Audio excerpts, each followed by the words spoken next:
Imagine walking onto a job site where AI has already optimized your schedule, flagged potential delays, and even categorized your invoices before you've had your morning coffee. Sound like the future? Well, it's happening right now in 2025. AI in construction has gone beyond simple automation. It's actively managing complex tasks from financial operations to estimating and project management. And today we're diving into how AI assistants are transforming the industry and why early adopters are gaining a massive competitive edge. This is the Contractor Success Forum, where we discuss business side of construction to help you run a more profitable and efficient company. I'm Wade Carpenter with Carpenter Company CPAs, and with me, as always, my co-host Stephen Brown with McDaniel Whitley Bonding and Insurance. AI is revolutionizing so many aspects of construction. What's one way you've seen it make the biggest impact so far? Mainly organizing historical data for bidding processes, and also absolutely being present to do transcripts and meetings. We talked about that, and being able to assign the tasks that were discussed during those meetings, and to be able to send a transcript or a synopsis to everyone in that meeting. That's the simplest thing in the world. But historical data in construction and bidding is everything. Your construction data from jobs you've bid in the past and what your competitors have bid can so easily be manipulated and used for your future bids to make a profit. And AI can help you predict that.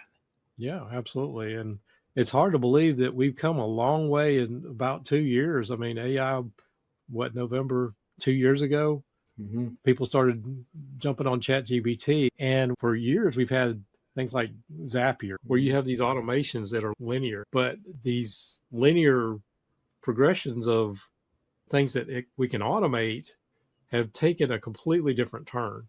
And we're going to talk about AI assistants and those that can do a lot more than just one task. These AI assistants are taking things off of people's plates. I know I use it every single day.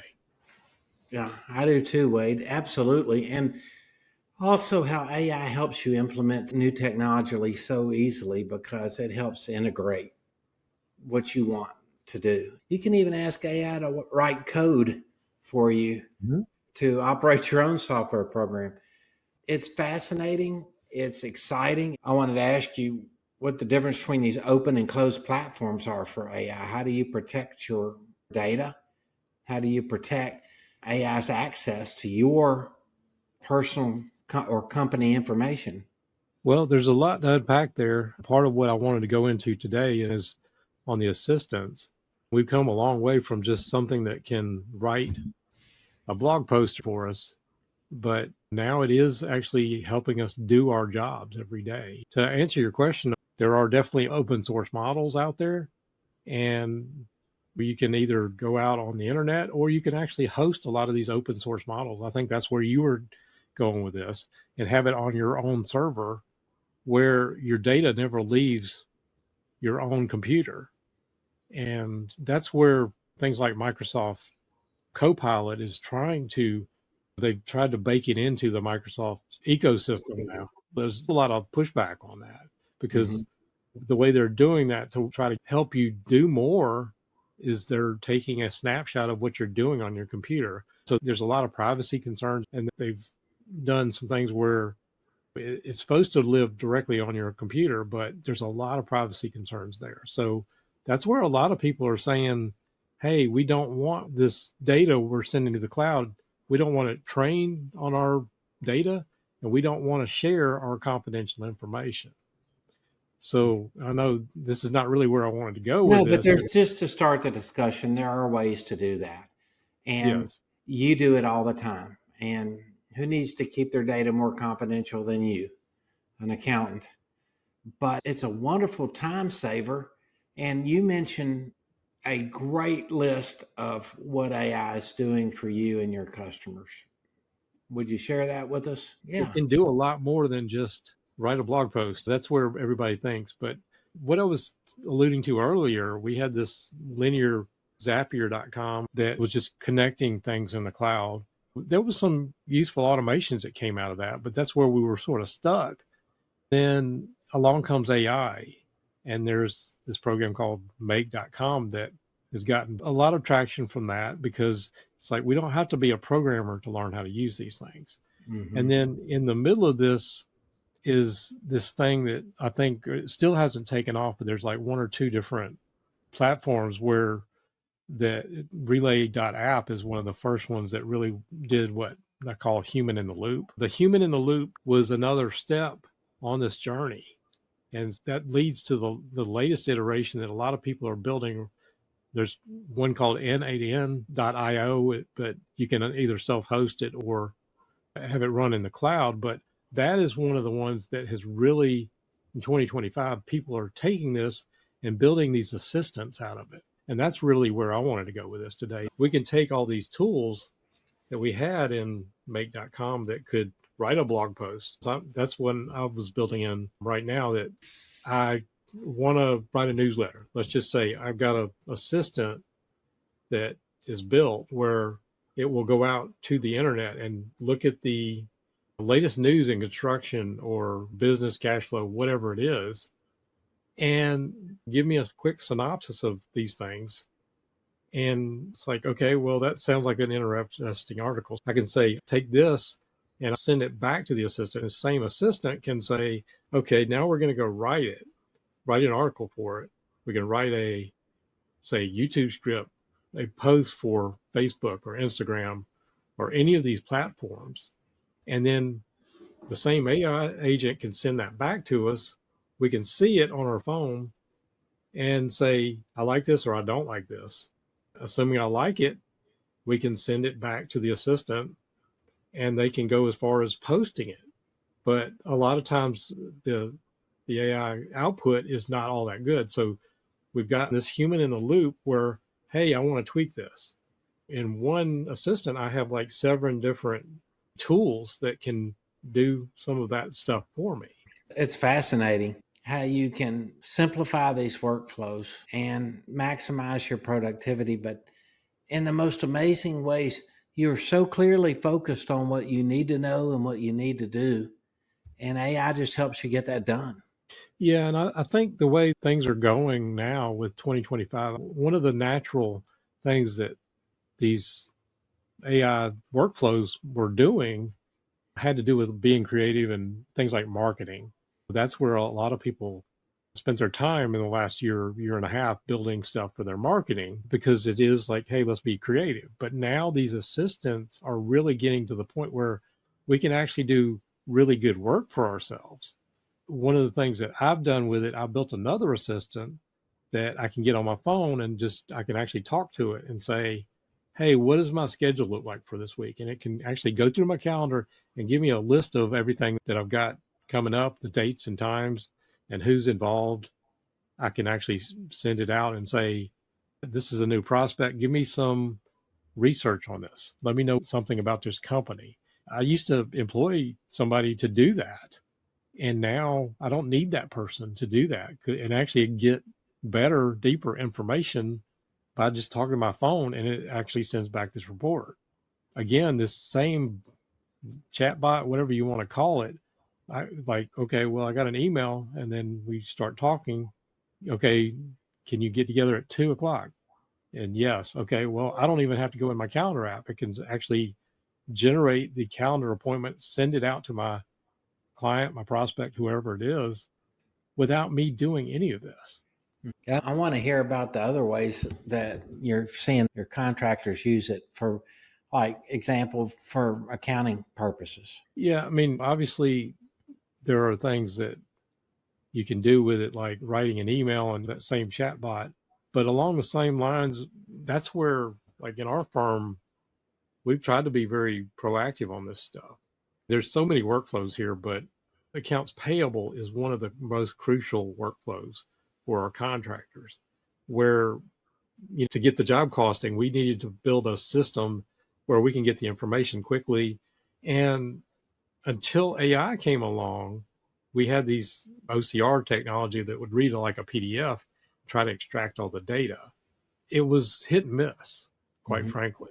It did a fair job, but now AI comes along and actually can take a look at the thing, even if you don't do the optical character recognition, it can look at a picture or even if it's handwritten stuff, and a lot of times interpret that. And we've turned that into a system where we can pull in the data, and the accuracy has gone through the roof, and it's saved my team a lot of time to be able to deal with construction job costing and cost coding this stuff. So and classifying invoices. And it can say, like, this vendor goes with this. If it has a purchase order on that PO, we can look it up from there. But by the same token, well, we've saved a lot of steps where they just send all the invoices in, AI reads it and gets it into the system. And then maybe from that system, we push it to the project manager to approve it before we put it into the accounting, like QuickBooks or whatever, to be paid. This is one of the biggest keys. And I say this all the time when I talk to contractors about it. I know it sounds counterproductive. You don't want to get those payables in. You don't want to pay those guys, but those costs are what drives your billing. And too often contractors get a bill handed to them on the job site, or I've seen some of them texted in, or some people will call it in, or there's all kind of iterations of this, or it will sit there and ride around in the supervisor's truck for a week till he makes it back to the office. Well, the faster you can get that into the system, the faster you can get that billing out. So if they get it to you on the 24th and you're billing on the 25th and you don't get that into the system, you're going to wait another month to get that in that month's billing. Being able to speed this process up actually helps the cash flow of the contractor. So that's just one way that AI is helping us speed up the process. Can you use AI for just other things like reconciling your bank statement, something like that?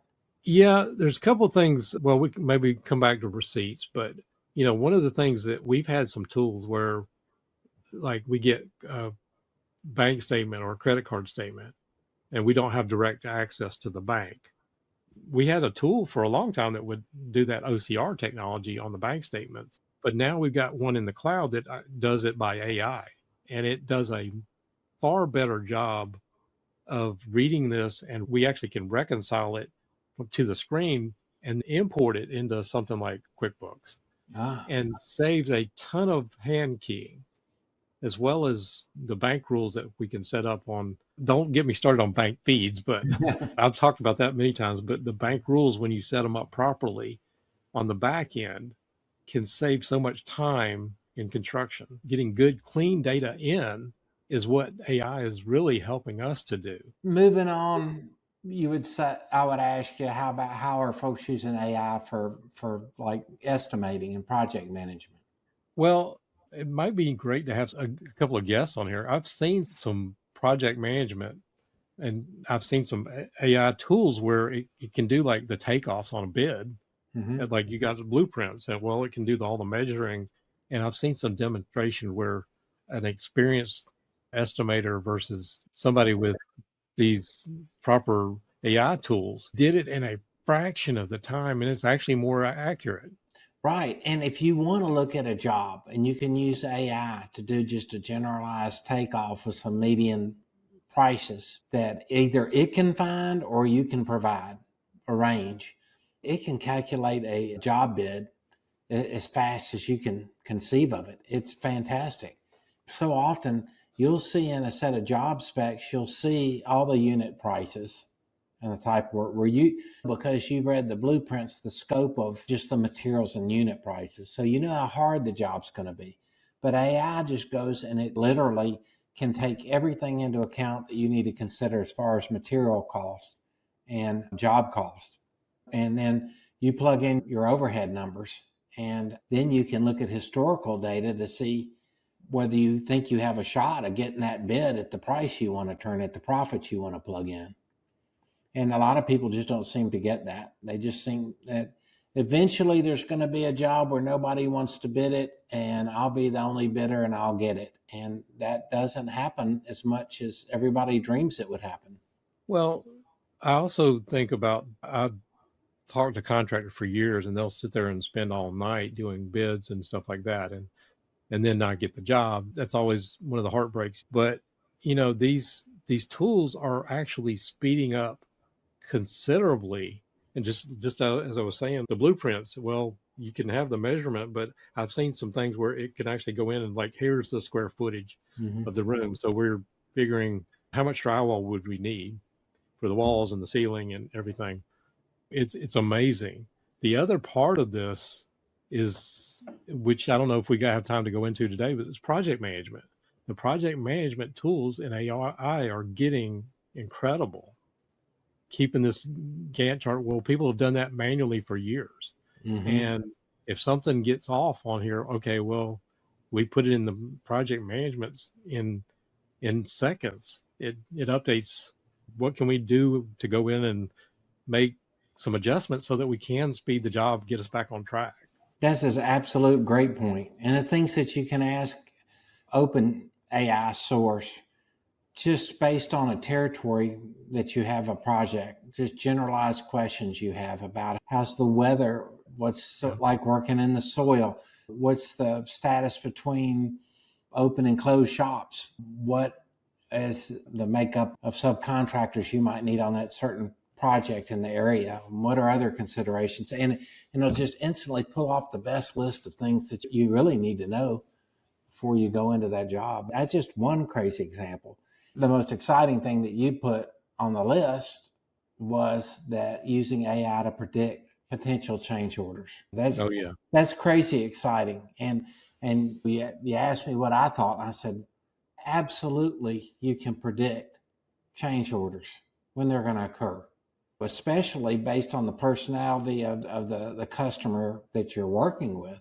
But you're working with a customer that doesn't have a good budget to start, but wants more and might have the ability to get more funds to finish that. Or you're able to value engineer and bring that job, bring it under, offer that owner a little bit of bait in the form of savings, and then turn that into a big change order. So change orders can absolutely be predicted. What other elements are in place that would predict a change order on a project? So I'm just going to stop right there because there's a lot, I think. Yeah, there is. And actually, you sort of reminded me one thing that I actually helped a contractor build. Sometimes these contractors that work outside, the weather can play a part in trying to prove that, okay, we had X number of rain days or whatever. Mm-hmm. But, that used to be like, hey, you got your foreman, like, okay, we're going to send a report every. Well, AI now can pull the weather history and record it automatically on this is where we were.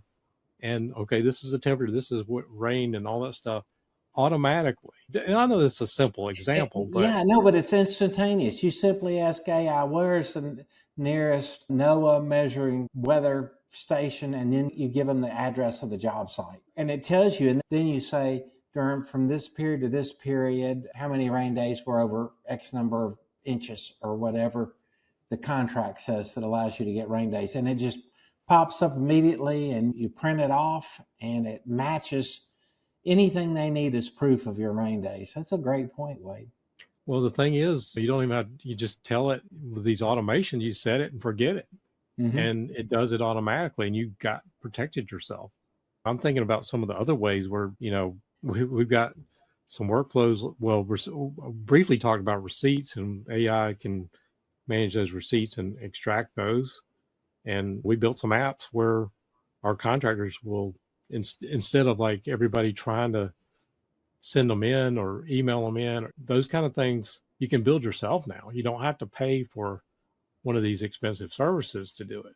The other thing is, and this is really for a simpler contractor, but I've got some workflows where, say you got a very simple, I want to send a bill. Well, okay, I can show you how to call on your phone and say you got like QuickBooks Online or something like that. Send a bill for $25,000 on this project, and it can actually pop up on your phone, approve it, and send it without you typing a single thing.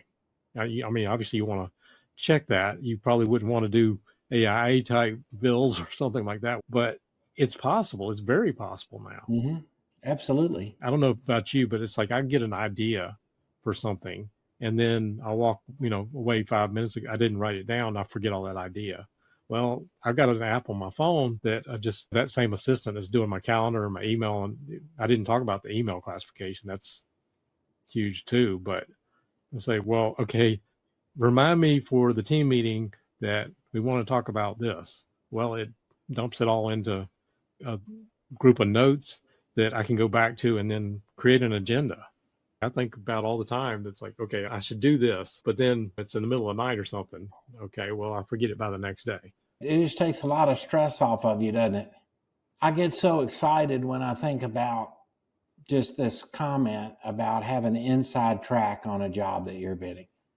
Every contractor gets excited when they think they have the inside track on a job. And how much more can you predict that you'll be on that inside track with the help of AI? And how do you see things going in the future, Wade, with this? Well, AI is actually finally getting to a point where it can actually take some work off our plate. I guess from my standpoint and where we are, we've used it to leverage the technology. And I've always said it's like, okay, well, now we can take care of a contractor all over the country. But now we are able to get a lot of these things and streamline so many of these things. Again, I've told some stories about how fast, I mean, in one particular case, I took out 2.5 people spending 4 days a month trying to get their billing out to where we can send them the information with the backup for their bills in 5 minutes. It's just something that we've baked into what we're doing. And I feel like that's what allowed me to offer a service to contractors that they can get their accounting back office done so much faster and easier, as well as, I hate to say, usually a lot more cost effective than hiring somebody in-house. Absolutely. Not to mention how much, we briefly talked about how much it can help you in sales and your ability to communicate more professionally with your clients. What else do you see AI doing in the future? Like, I know you had mentioned like procuring materials, that sort of thing. Oh, it definitely is doing some of that now. But that getting into the infancy of that, but it's really starting to where it can take over your computer and say, send me some bids and spit that out. A lot of call for that. You're just able to give better service with it, right? Yeah, and actually I saw a stat. I'm trying to remember the statistic, but now they're saying, like, I want to say it was over 60% of the companies now are having some kind of like chatbot or automated customer service. And there's a lot of, I mean, you can actually have a virtual reception, not just where you don't have to pay a person to do it, but a AI automated voice can converse with this person or prospect and actually respond to them, or having these chatbots on your website, or they put in a support ticket. Maybe it was an HVAC contractor or somebody like that. It doesn't take as many people to do that, or at least you can manage it better with fewer people. Yeah. No, it's funny you should say that, because I signed up for a service that the sales woman that I dealt with was so engaging, friendly, informative. She made the whole process so exciting, and I accused her of being AI. I said, you're doing such a great job. And she was generally thrilled that she was doing such a good job. And being a salesperson myself, you appreciate other salespeople, right? But I mean to tell you, AI can just smooth out those rough edges, and that's incorporated into what all the sales forces do and how they communicate and how they promote themselves, and also how it affects the bottom line, because it's all about being more productive. And we always preach the use of AI for maximizing your cash flow. And we talked about that. We talked about everything from project management to getting the bills in the system, making sure that your payables are driving your receivables. We talked about that. We talked about how you use it in just team management, and how much you use it to just speed up repetitive tasks over and over and over again. And I believe our listeners have used it for lots of other ways. We're probably barely touching the tip of this iceberg. I agree. And I'd love for our listeners to maybe put in the comments below ways that we haven't even talked about today that you're actually using this and it's helping you, because I know they're out there, that there are definitely ways that people are inventing new things every day that it can do for you. Yeah, let us know what you want to talk about, and we will do our best to engage someone really good that we can help drill them and get some information out there to you. Okay. I feel like I totally geeked out on this episode, but No, that's just me. I don't know. I don't But think we did. I think we're just kind of touching the surface a little bit. And the fact is, Wade, is AI is here. It's useful. And if you're not using it, you're going to be left out pretty soon. And the reason you will be is because it's a game changer, isn't it? And one of the messages I guess I also would say is like a lot of these automations, there's templates out there, or if you don't feel like you can learn it, a lot of it's not as hard as you think. You can get on YouTube and watch some of these videos and figure out how to, but even if you're not, there's plenty of people out there now that want to do this for you. It may cost you some money to do it, to pay somebody to do it, but sometimes to get that automated and take that off your plate, you don't know how much that could save you down the road. Ask AI to help you find that person, huh? We can do that. Well, again, I've enjoyed talking about this, even Me though I've too. geeked out on it. But if our listeners do have any thoughts, feedback, please drop them in the comments below. Happy to answer any questions. Wanted to thank you for listening to the Contractor Success Forum. If you would, please consider like, share, subscribe. We love talking about stuff like this, as well as ways to increase your bottom line and help your cash flow. Follow us every week as we post a new episode, and we will see you on the next show.